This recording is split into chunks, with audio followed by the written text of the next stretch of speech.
Avez-vous déjà eu la sensation que quelque chose de plus grand essayait de communiquer avec vous?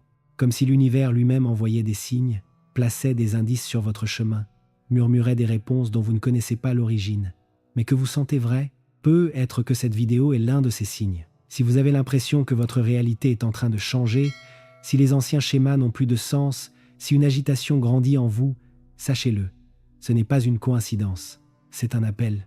C'est votre conscience supérieure qui déchire le voile de l'illusion. Et ce que vous êtes sur le point d'entendre n'est pas seulement du savoir. Ce sont des codes, ce sont des clés, ce sont des mémoires ancestrales que votre âme reconnaît, même si votre esprit ne les comprend pas encore. Ce sont les 7 leçons alchimiques que l'univers vous a envoyées maintenant parce que vous êtes prêt à vous éveiller. Bien avant que les églises ne dressent leurs autels, avant que les doctrines ne fragmentent le sacré en dogmes, et bien avant que les livres dits saints ne soient copiés à la main par des moines silencieux, il existait un code ancestral, antérieur aux mots, aux guerres saintes et même à la notion même de religion. Un code qui n'a jamais été écrit sur papyrus ni gravé sur parchemin. Il fut sculpté dans l'éternité dans une pierre vivante, une pierre verte, une pierre sacrée, l'émeraude. Et c'est ainsi que, des siècles plus tard, ceux qui cherchaient plus que des croyances héritées commencèrent à l'appeler la table d'émeraude. L'origine de cet héritage est enveloppée de mystères, comme tout ce qui contient une vérité trop vaste pour être enfermée dans un seul nom. Pour certains, le messager de ce savoir s'appelait Taouti, le dieu égyptien de la sagesse. Pour les Grecs, c'était Thoth, maître du temps et de l'écriture. Pour les Romains, il devint Hermès Trismégiste, le 3 fois grand, maître des 3 sphères, corps, esprit et âme. Mais si le nom change, la conscience derrière demeure intacte. Hermès n'était pas un simple personnage mythique, mais un pont entre les mondes, un écho d'une sagesse qui ne vieillit jamais. Il était le cartographe d'une réalité plus subtile, un messager de l'invisible, celui qui marcha entre dieux et humains, et laissa des traces, non des dogmes, des cartes, non des commandements. Et parmi toutes les cartes capables de guider un être humain au-delà de l'illusion, la table est à la fois la plus directe et la plus profonde. Elle n'impose pas, elle révèle, elle n'exige pas la foi, elle invite à la perception, elle ne pointe pas du doigt, elle tend un miroir. La table d'émeraude est semblable à un oracle immobile, silencieuse, immobile, mais débordante de codes. Elle parle à ceux qui savent entendre au-delà du son. Ses enseignements ne sont pas tant des mots que des fréquences, comme si chaque phrase était une clé vibratoire réajustant des pièces internes que vous ignoriez jusqu'alors. Parmi toutes les lois universelles qu'elle révèle, des lois qui ne sont pas des inventions humaines, mais des structures vivantes de la réalité, une en particulier, a traversé le temps, traduite, déformée, répétée et souvent incomprise. Ce qui est en haut est comme ce qui est en bas.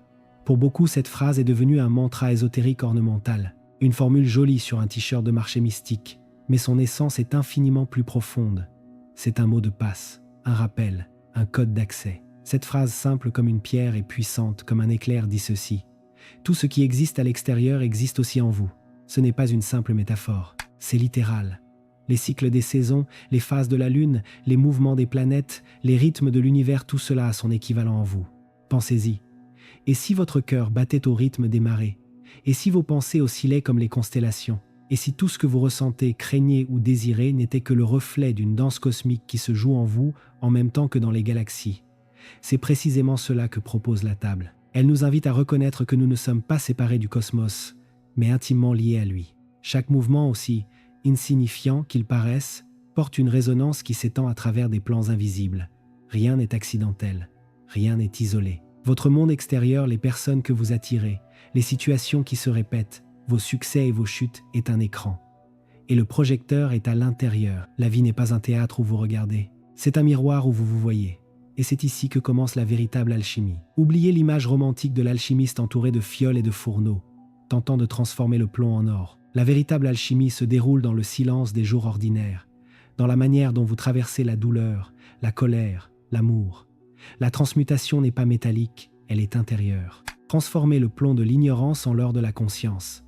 Convertir le poids de l'ego en la légèreté de l'âme. À chaque respiration consciente, à chaque choix fait hors du pilote automatique, vous vous rapprochez de la vibration que Hermès appelait la vérité sans mensonge. L'alchimie, alors, n'est pas un événement, c'est un processus. Un art, une danse entre le visible et l'invisible qui commence au moment où vous comprenez que l'univers tout entier vit en vous. Les anciens le savaient, non parce qu'ils avaient des télescopes ou des scanners, mais parce qu'ils avaient une autre manière de voir, avec l'œil qui ne cligne pas, avec l'oreille qui entend l'inaudible. avec le cœur qui reconnaît le rythme de l'un. C'est pourquoi Hermès Trismégiste ne laissa pas de formule, il laissa des symboles. Il laissa des vérités cachées à la vue de tous comme s'il disait « Ne verra que celui qui est prêt à voir ». Mais qu'est-ce que voir? Que signifie vraiment ouvrir les yeux de l'âme? Voir, c'est se souvenir, c'est reconnaître le sacré dans l'ordinaire. C'est sentir que chaque geste quotidien, allumer une bougie, regarder le ciel depuis son balcon peut être un portail. C'est comprendre que la spiritualité ne vit pas seulement dans les temples, mais dans la façon dont vous respirez, écoutez, entrez en relation avec l'invisible qui traverse chaque instant. La véritable vision ne vient pas de l'effort, mais de la présence. Et la présence exige le détachement, du bruit, des certitudes, de l'excès de vouloir. Se taire pour entendre, se vider pour recevoir, désapprendre pour se souvenir. Et dans cet état d'ouverture, une nouvelle couche de la table commence à se révéler, non par de nouveaux mots, mais par de nouvelles significations.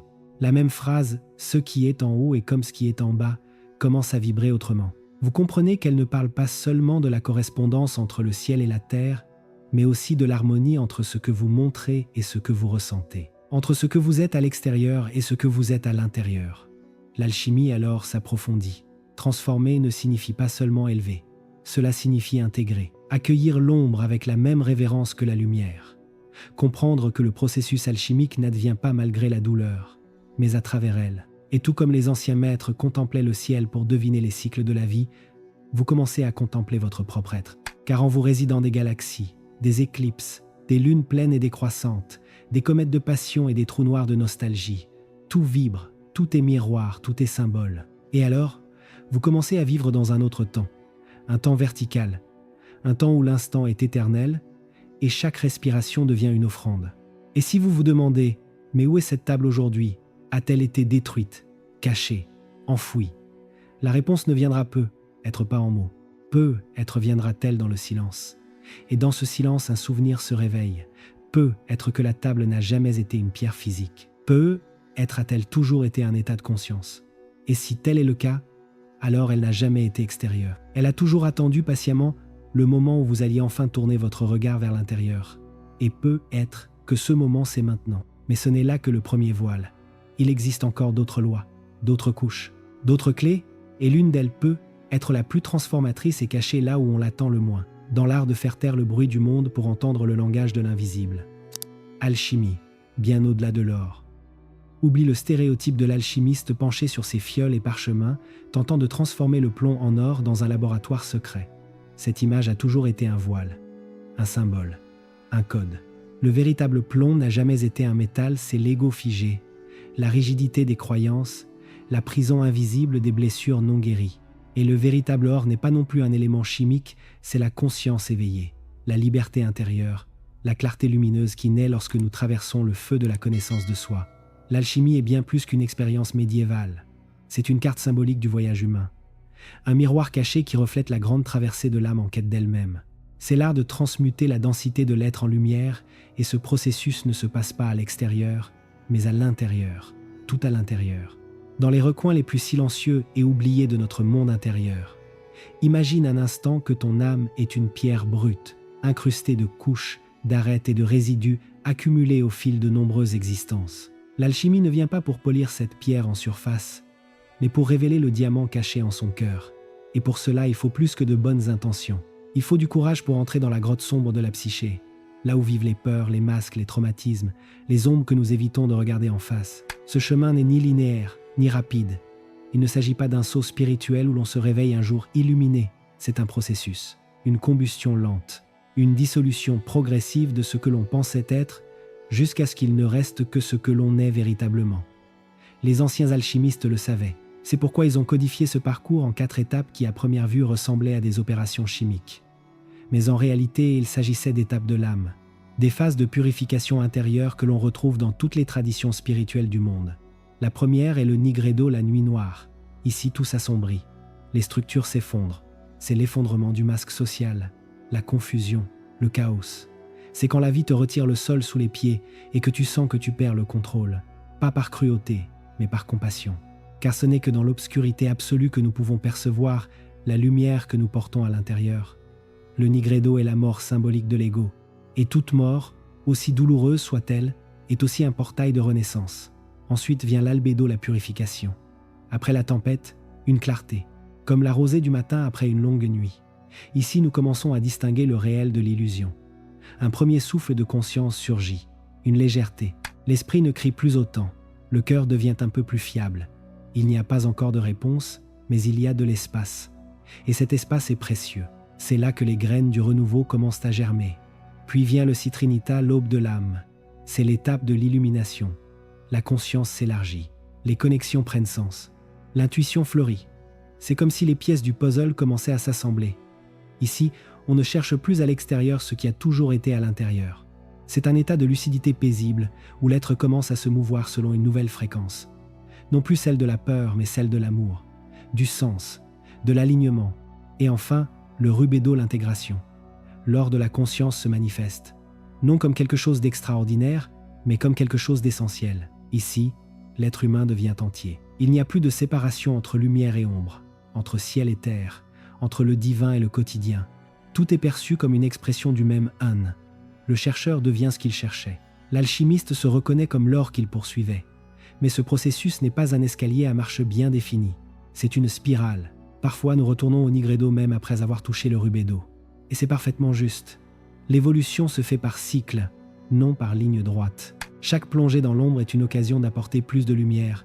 Chaque crise est une taille, chaque douleur une opportunité en or. Maintenant, regarde en toi. Combien de couches portes-tu encore qui ne sont pas vraiment tiennes?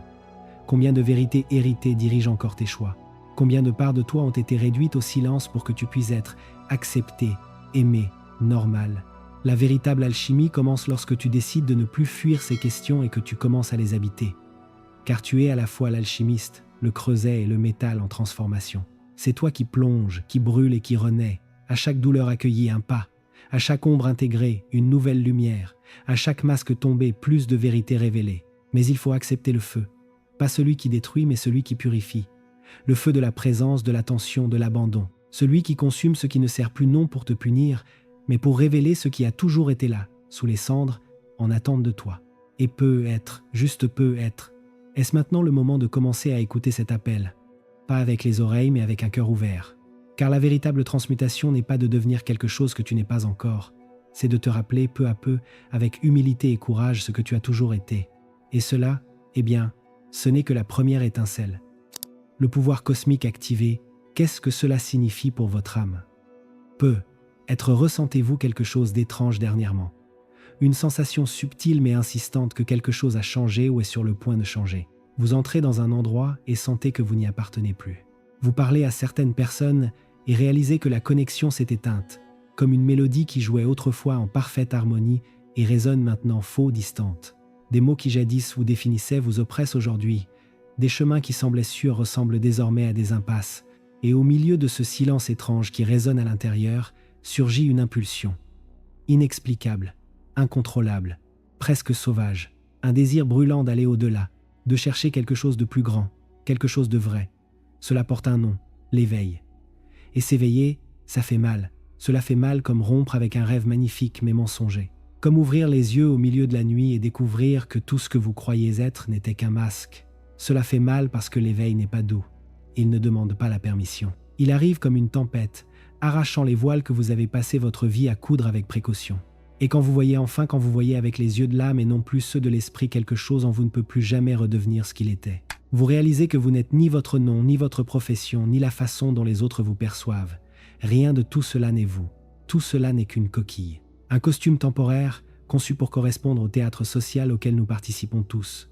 Et plus vous essayez de vous y conformer, plus vous ressentez de l'inconfort, car votre esprit n'accepte plus de vivre plié. Vous n'êtes pas le masque, vous n'êtes pas le rôle. Vous êtes la présence derrière tout cela, vous êtes la conscience, une étincelle vivante du divin, expérimentant la matière, une flamme éternelle incarnée pour quelques instants dans le temps. Votre corps, il est sacré, une technologie d'une beauté rare, conçue pour vous servir dans cette traversée terrestre. Mais vous n'êtes pas le corps, vous êtes l'énergie qui l'anime, la flamme qui brûle derrière le regard, le souffle silencieux entre l'inspiration et l'expiration. Et c'est lorsque vous commencez à vous en souvenir non comme une idée, mais comme une vérité gravée au plus profond de votre être que les voiles commencent à tomber, un à un, comme des feuilles en automne, comme d'anciens contrats qui, relus, n'ont plus aucun sens. C'est alors que vous vous interrogez. Pourquoi certains schémas se répètent-ils autant dans ma vie? Pourquoi est-ce que je reviens toujours aux mêmes conflits, aux mêmes douleurs, aux mêmes interrogations? Pourquoi, même après tant d'années, certaines émotions me revisitent-elles avec la même intensité qu'autrefois? La réponse se trouve dans la structure de la réalité. Le temps, contrairement à ce qu'on nous a appris, n'est pas linéaire. Ce n'est pas un fil allant du passé au futur, avec le présent entre les deux. Le temps est en spirale, il se met en cycle, et tout ce que vous ne guérissez pas revient. Tout ce que vous ne comprenez pas réapparaît. Tout ce que vous ne transformez pas se répète. Et maintenant, dites-moi avec toute la sincérité de votre âme, quel schéma sentez-vous revenir dans votre vie comme un appel à la guérison? Quel cycle frappe à votre porte, demandant à être enfin clôturé? Écrivez-le dans les commentaires. Nommez, c'est le premier pas vers la transformation. Ce n'est pas une punition, c'est de la sagesse. L'univers ne fonctionne pas par punition, il fonctionne par répétition, parce qu'il sait que vous avez besoin de revoir, de revivre, de rechoisir, jusqu'à ce que finalement vous compreniez, jusqu'à ce que vous transmutiez, jusqu'à ce que vous vous éleviez. Chaque cycle est une opportunité, chaque retour, un portail. Quand la même émotion refait surface, quand le même schéma se manifeste, vous avez deux choix, réagir comme d'habitude ou choisir autrement. Ce choix est magique. C'est lui qui transforme le plomb de la répétition en l'or de l'évolution. C'est lui qui modifie la vibration de votre histoire. Lorsque vous choisissez différemment, quelque chose se réaligne, comme des engrenages invisibles qui s'emboîtent enfin. Et alors vous montez d'un niveau dans la spirale. La vie ne se répète pas, elle s'approfondit. Chaque tour vous rapproche du centre. Chaque courbe vous ramène à l'essence. Voilà ce qu'est l'alchimie en action. La véritable alchimie ne se trouve pas dans d'anciens laboratoires ni dans des formules secrètes. Elle se trouve dans la manière dont vous choisissez de réagir aux expériences de la vie, dans votre capacité à transformer la douleur en apprentissage, la peur en présence, le chaos en clarté, dans votre aptitude à voir chaque chute comme une danse avec le sacré, chaque ombre comme une opportunité de lumière. S'éveiller, c'est accepter ce processus, avec courage, avec présence, avec humilité. C'est cesser de chercher à l'extérieur et commencer à se souvenir à l'intérieur. C'est faire taire le vacarme du monde pour entendre la voix de l'âme. C'est se regarder avec des yeux de compassion et comprendre que tout a toujours été là, toujours, même quand rien ne semblait avoir de sens. Mais attention, l'éveil n'est pas la fin du chemin, c'est le commencement. C'est le portail qui s'ouvre vers un chemin sans carte, où la boussole, c'est le ressenti. C'est un appel à vivre autrement, à honorer votre vérité, même si cela vous éloigne de ce qui est confortable, à choisir ce qui est entier, même si cela coûte ce qui est pratique. Et il arrive un moment où cela devient inévitable. Peu importe combien vous essayez de revenir à l'ancien, cela ne vous convient plus. Les habits ne vont plus, les mots sonnent creux, les lieux perdent leur couleur. C'est comme essayer de dormir dans un lit qui a rétréci. Quelque chose en vous a grandi, s'est étendu, a franchi des limites. Vous ne perdez rien. Vous laissez simplement derrière ce qui n'est plus en résonance avec celui ou celle que vous devenez.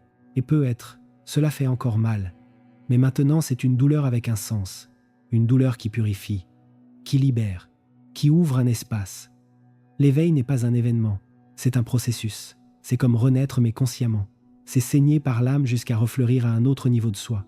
Et quand cela arrive, quand vous assumez enfin votre vérité, le monde change. Non parce que le monde a changé, mais parce que vos yeux voient désormais avec une autre lumière. Et cette lumière, une fois allumée, ne s'éteint plus jamais. Mais ensuite, après l'éveil, que se passe-t-il ? Que se passe-t-il quand vous franchissez enfin ce portail ? C'est une question qui résonne, et dont la réponse ne peut être ressentie, jamais expliquée. Les 7 leçons alchimiques que l'univers a envoyées. Ce ne sont pas des idées à simplement réfléchir, ce sont des clés, des codes, des fréquences. Et si tu sens quelque chose bouger en toi en lisant ces mots, sache-le.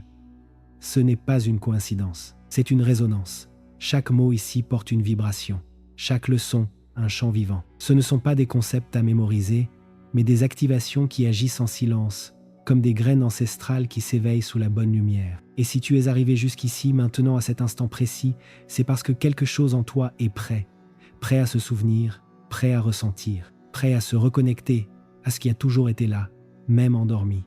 Tout est la cause, passe les fêtes. Tout commence avant que le monde ne commence. Avant ce que l'on voit, touche ou comprend, il y a la conscience. Et la conscience n'est pas un sous-produit du cerveau, c'est le fondement de tout, c'est l'origine. La réalité que tu perçois n'est qu'un miroir, un reflet, pas au sens poétique, mais dans le sens le plus littéral. Le monde que tu vois à l'extérieur est la photographie exacte de l'état que tu vibres à l'intérieur. Si quelque chose va mal dehors, l'appel n'est pas de réparer le monde, c'est de revenir en toi. La guérison, l'abondance, la paix, l'amour, la clarté, tout commence là. La question est, qu'aimais-tu en ce moment? Quel programme tourne en silence derrière tes décisions, tes réactions, tes mots? Change cela et tout changera. Le feu intérieur est ton plus grand allié. Cette énergie qui brûle en toi parfois comme anxiété, parfois comme frustration, parfois comme élan créatif n'est pas ton ennemi. Elle est vie concentrée. Le feu a deux visages, réprimé il détruit de l'intérieur, canalisé il crée des mondes, et tu le sens. Tu sais quand tu essaies de rentrer dans un moule qui ne te va plus. Tu sais quand tu étouffes un cri qui veut devenir action. Tu sais quand tu tamises ta lumière pour ne déranger personne. Et c'est ça le point. Ce qui brûle en toi te guide. Ne fuis pas le feu, dirige-le. Donne un nom à ta passion, donne une forme à ta fureur, donne une voix à ton intuition.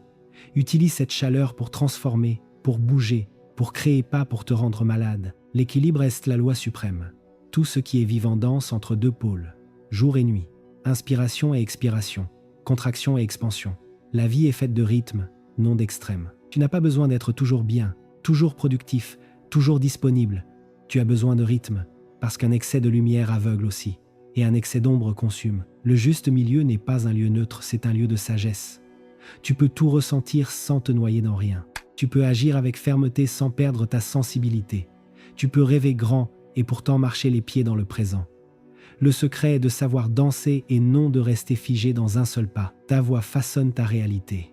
Les mots sont des codes. Chaque son que tu émets porte une fréquence. Et cette fréquence organise ou déforme le champ autour de toi. Quand tu dis « je ne peux pas », tu signes un décret dans l'invisible.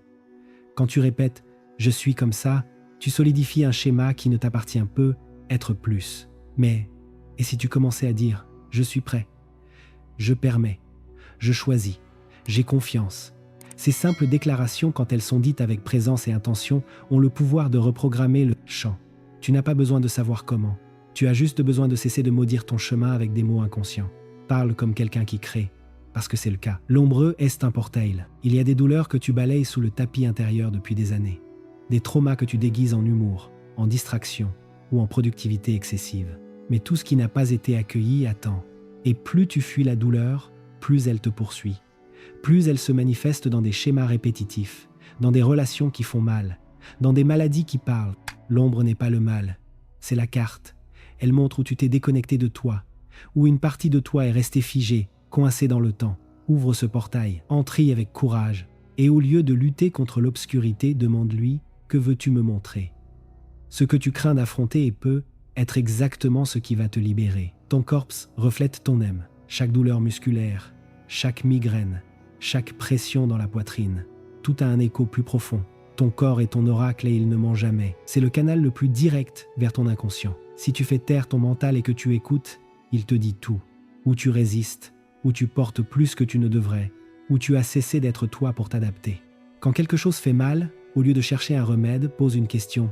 Qu'est-ce que je ne veux pas ressentir? Parfois, le corps crie ce que l'âme murmure depuis des années. Et écouter est le premier pas vers la guérison. Tu es déjà sais que tu cherches. Le plus grand tour de l'ego n'est pas la peur. C'est l'idée que tu dois devenir quelque chose. Meilleur, plus fort, plus sage, plus guéri. Mais la vérité est plus simple et donc plus difficile à accepter. Tu l'es déjà. Toute quête extérieure est un reflet de l'oubli intérieur. Tu portes déjà la sagesse. Tu vibres déjà la fréquence. Tu as déjà ce que tu cherches. Tu n'as pas besoin de te remplir, tu as besoin de te souvenir. De rentrer à la maison. Pas une maison physique, mais un lieu intérieur. Un état de présence où il n'y a plus aucun doute sur qui tu es. Et si tout semble s'effondrer à l'extérieur, c'est peut-être parce qu'à l'intérieur, quelque chose essaie enfin de s'éveiller. Mais ce n'est que le début, parce qu'il existe d'autres codes, d'autres clés, d'autres portails qui attendent le bon moment pour s'ouvrir. Et le prochain est peut-être déjà là, juste maintenant, en train de murmurer. Quelque chose en vous s'est déplacé. Ce n'était pas une pensée. Ce n'était pas un raisonnement logique, c'était comme si un fil invisible, tendu à travers les siècles, s'était mis soudainement à vibrer. Un son silencieux qu'on n'écoute pas avec les oreilles mais avec l'âme. Peut-être que vous ne pouvez même pas expliquer pourquoi. Vous avez juste ressenti. Comme si un souvenir ancien, jamais formulé, venait d'être activé. Comme si le temps s'était arrêté une seconde et au centre de cet instant, une étincelle s'était allumée. Et si on vous disait que ce souvenir ne vient pas du passé, mais de votre origine, que ce n'est pas quelque chose que vous avez appris, mais quelque chose que, pour une raison mystérieuse, vous avez choisi d'oublier. Imaginez une flamme allumée au cœur d'un ancien temple, dissimulée dans votre propre conscience. Elle ne s'est jamais éteinte. Elle a simplement été recouverte de couches et de couches de poussière, de croyances, de distractions. Mais elle a toujours été là. Et maintenant, pour une raison que vous ne comprendrez peu, être que plus tard, elle s'est remise à briller. La première chose que vous devez savoir, c'est que vous n'avez pas besoin de chercher à l'extérieur. Tout ce que vous avez tant cherché chez les maîtres, dans les formules magiques, dans les promesses de transformation rapide, ne se trouve ni dans un livre caché, ni dans une technique secrète. Cela se trouve en vous. Cela a toujours été là. Vous êtes l'alchimiste, vous êtes le laboratoire, vous êtes l'or. Les traditions les plus anciennes de la Terre le savaient. Elles appelaient cela le grand mystère, le yuvre, le chemin du retour. Mais ce n'est pas un retour vers un lieu, c'est le retour vers ce que vous avez toujours été, avant que le monde ne vous convainque du contraire. La véritable alchimie ne consiste pas à transformer le plomb en or matériel. Elle consiste à plonger à l'intérieur, à faire face à vos propres abîmes et là, au cœur du chaos, à découvrir la lumière, transformer la peur en sagesse, la douleur en puissance, la solitude en présence, la blessure en portail. À partir de maintenant, quelque chose change. Ce n'est pas de la magie au sens hollywoodien. C'est un réalignement subtil et puissant. Vous commencez à voir des signes, de petites coïncidences qui ressemblent à des messages codés. Des rêves plus intenses, comme si l'âme envoyait des messages entre les lignes de la nuit. Des personnes réapparaissent, d'autres disparaissent. Le temps semble se réorganiser pour que vous voyiez ce qui a toujours été là. Tout commence à se connecter, parce que tout est connecté. Vous l'avez déjà ressenti, n'est-ce pas? Cette sensation de déjà vu qui donne des frissons, cette intuition qui se confirme, ce silence qui vous répond mieux que n'importe quelle voix. C'est comme si l'univers parlait une langue symbolique, et maintenant, vous avez commencé à la comprendre. Non, ce n'est pas une illusion. C'est un souvenir. Vous êtes en train de vous rappeler qui vous êtes. Vous êtes en train de retrouver ce que vous saviez avant d'oublier. Et non, il ne s'agit pas de croire en quelque chose. Il s'agit de ressentir quelque chose. Il y a une sagesse dans votre corps, dans votre respiration, dans vos rêves que l'on n'apprend pas à l'école. Elle ne se transmet pas par les mots, mais par la vibration. Et vous avez vibré l'appel. Ne croyez pas que vous êtes arrivé ici par hasard. Le hasard est le masque que l'invisible utilise lorsqu'il veut rester secret. Vous avez été conduit ici parce que vous étiez prêt. Peut être sans en être conscient, mais votre âme, elle, savait. Elle a vibré, et l'univers a répondu. Maintenant, laissez-moi vous dire quelque chose que vous avez peu être besoin d'entendre, même sans le savoir. Vous êtes plus que la douleur que vous avez vécue, plus que les erreurs que vous avez commises, plus que les rôles qu'on vous a appris à jouer. Vous êtes présence. Vous êtes conscience sous forme humaine. Vous êtes l'intersection entre le ciel et la terre, entre le visible et l'invisible. Vous êtes le point de rencontre entre ce qui naît et ce qui ne meurt jamais. Et peu importe combien on essaie de vous convaincre du contraire, rien ne peut effacer cela. Vous avez été roi, mendiant, guerrier, enfant, et maintenant vous êtes là, avec les yeux brillants, sans peu, être savoir pourquoi. Mais vous ressentez que le moment de l'éveil est arrivé. L'éveil n'est pas une fuite du monde, c'est être dans le monde avec les yeux ouverts, voir au-delà des apparences, entendre ce qui n'est pas dit, ressentir ce qui n'est pas visible. Le véritable éveil n'est pas beau au début, il est inconfortable, car il exige que vous déconstruisiez tout ce que vous pensiez être. Mais voici la bonne nouvelle. Ce qui est réel en vous reste. Tout ce qui tombe est ce qui ne vous appartenait déjà plus. L'ego a peur, mais l'âme, elle, sourit, car elle sait. Vous êtes en train de revenir. Et maintenant que vous êtes revenu, le monde ne sera plus jamais le même. Pas parce qu'il a changé, mais parce que vous avez changé votre regard. Comme l'alchimiste qui transforme le monde en se transformant lui-même, vous commencez à percevoir le sacré dans les choses simples. Un coucher de soleil qui semble vous enlacer. Une conversation qui vous touche sans explication. Un silence qui vous guérit. À partir de maintenant, plus rien ne sera ordinaire. Et tout ce qui sera ordinaire sera vu avec de nouveaux yeux. Car maintenant, vous vous souvenez, vous êtes l'alchimiste, vous êtes le laboratoire, vous êtes l'or. Et peut être, juste peut être, c'était la réponse que votre âme attendait depuis de nombreuses vies. Si tu es arrivé jusqu'ici, le cœur ouvert, la présence vivante et l'âme éveillée, merci, vraiment. Merci d'avoir fait confiance, d'avoir écouté, d'avoir ressenti. Être là, à ce moment précis de la vidéo, ce n'est pas juste regarder jusqu'à la fin, c'est répondre à un appel silencieux de l'esprit. C'est une offrande. Et je rends hommage à ce geste avec tout mon être. Que ton chemin soit infiniment béni pour ce courage de plonger aussi profondément. Maintenant, une invitation spéciale. Si tout cela a résonné en toi, si quelque chose en toi s'est mis en mouvement, sache que tu peux devenir membre de la chaîne et faire partie d'un cercle sacré où la connaissance ne fait pas que nourrir, elle transforme. En devenant membre, tu soutiens directement ce travail d'âme. Mais tu reçois aussi un accès exclusif à des contenus encore plus profonds, un lien plus direct avec moi et la reconnaissance de ta présence dans cette communauté qui vibre la vérité. Clique dès maintenant sur le lien dans le premier commentaire épinglé et viens marcher plus près de ce chemin d'expansion et d'éveil. Ensemble, nous irons bien plus loin. Et maintenant, une petite confidence, ce contenu est né d'un endroit très intime. Il n'a pas été écrit, il a été reçu. Entendu dans le silence, ressenti dans les espaces entre les mots. Chaque passage, chaque symbole, chaque image vient de mes propres expériences avec la douleur, le vide, la quête, mais aussi avec le miracle de la reconnexion. Cette vidéo est bien plus qu'un contenu, c'est un reflet de quelque chose qui vibre dans l'invisible et qui maintenant vibre aussi en toi. Alors si cela t'a touché, si cela a eu du sens quelque part en toi, même sans que tu puisses l'expliquer, laisse un like, abonne-toi à la chaîne, commente ci-dessous ce qui t'a le plus traversé et s'il te plaît, partage cette vidéo avec ceux que tu sens prêts, eux aussi, à se souvenir. Et avant que tu partes, 2 vidéos apparaissent à l'écran maintenant. Et l'une d'elles, je ne dirai pas laquelle, contient un code caché, une réponse que tu ne savais peu, être même pas cherchée, clique et continue. Car le voyage ne fait que commencer. Je t'enlace avec l'âme. À très bientôt, au prochain portail.